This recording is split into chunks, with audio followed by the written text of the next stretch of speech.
beberapa sektor sih sudah memberikan laporan keuangannya, tadi sampaikan perbankan, kemudian ada beberapa consumer juga, yang lainnya masih kita tunggu. Tapi bisa dipastikan kalau perbankan merupakan salah satu sektor yang memiliki kinerja paling baik gitu ya, dalam kondisi apapun, bunga rendah maupun bunga naik, mereka bisa mempertahankan net interest margin yang relatif stabil dan profitable.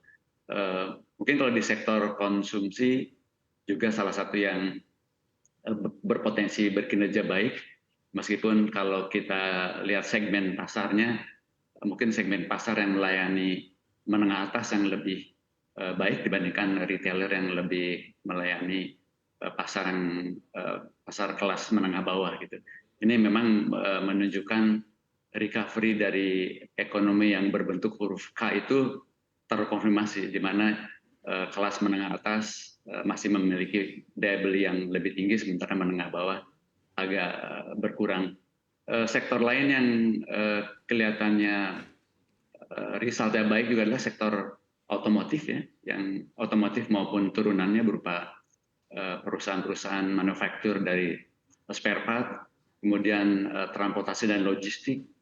Mungkin di luar dugaan juga sektor seperti rokok juga termasuk yang baik. Tapi rata-rata itu inline dengan ekspektasi analis, sebagian di atas dan mungkin sebagian di bawah. Yang masih perlu recovery lebih tinggi adalah sektor energi dan mineral yang tahun lalu sepanjang pandemi itu membukukan kinerja yang sangat baik, sejalan dengan koreksi di harga-harga komoditas. Kinerja mungkin akan lebih rendah dibandingkan tahun-tahun sebelumnya. Demikian Mbak Anike.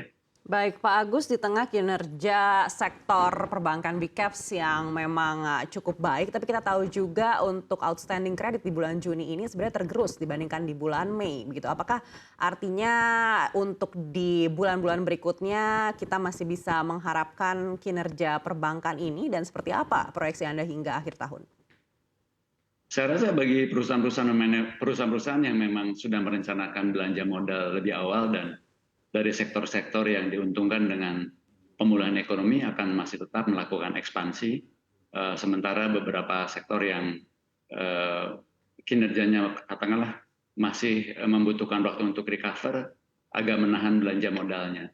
Tapi dipastikan kalau pertengahan semester itu, pertengahan tahun di akhir semester memang agak terkendala gitu ya. Diharapkan di kuartal 3 dan seterusnya ekspansinya kemudian tetap berjalan. Baik. Demikian Mbak Anik. Lalu bagaimana ekspansi menuju dengan tahun politik? Kita tahu biasanya 2 kuartal sebelum memasuki tahun politik ini sudah mulai terlihat pergerakan yang cukup signifikan. Begitu. Apakah artinya memang pengusaha akan lebih berhati-hati? Ya, biasanya memang lebih berhati-hati karena menunggu arah kebijakan dari potensi pemerintahan yang baru. Yang diharapkan sebetulnya adanya belanja modal pemerintah ya di semester kedua, ditambah juga dengan kenaikan dari upah minimum yang diharapkan bisa membantu daya beli masyarakat, sehingga beberapa sektor usaha di bidang konsumsi, mobilitas masyarakat, dan hospitality industri itu bisa menikmati dari kenaikan dan belanja pemerintah tadi.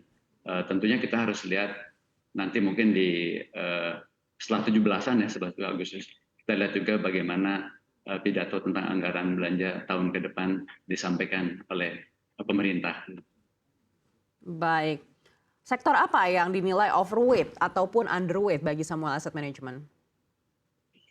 Kita kalau lihat dari potensi fundamental ke depan, yang kita overweight masih di sektor consumer staples, benda-benda barang-barang konsumsi bahan dasar. Kemudian kita juga overweight di otomotif, retail, kemudian di transportasi, di telekomunikasi, transportasi dan logistik. Sementara untuk sektor-sektor global cyclical, untuk metals dan utilities kita lebih equal weight, sama dengan bobot di pasar. Demikian juga equal weight untuk healthcare, poultry, industrial estate, dan secara sektor perbankan kita bobotnya equal weight, tapi untuk beberapa perbankan besar itu lebih overweight. Sektor-sektor di luar yang tadi kita cenderung underweight gitu.